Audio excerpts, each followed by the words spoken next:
Start the tutorial. Take off all your jewelries or any metals in your body to avoid ESP.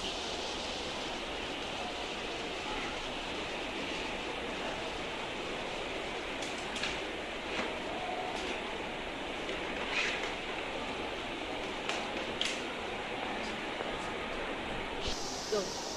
First in this assembling the system unit, pull all the cables.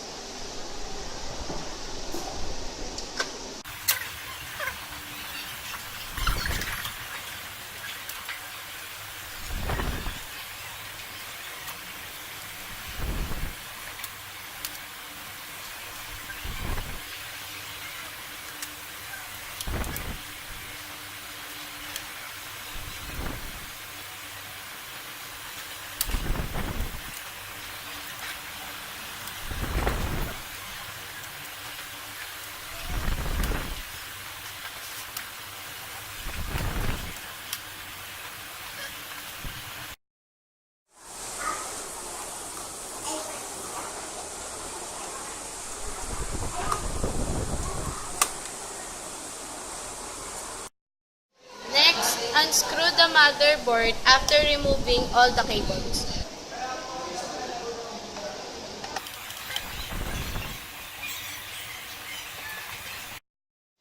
In removing the motherboard, hold the heatsink to prevent the damaging the other parts of the motherboard.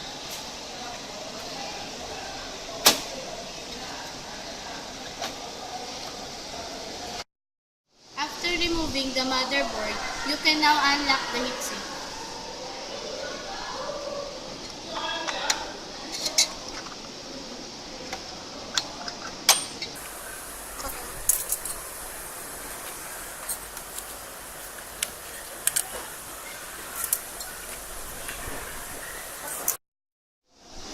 Now we remove the heatsink. Finally, we can unlock and remove the CPU.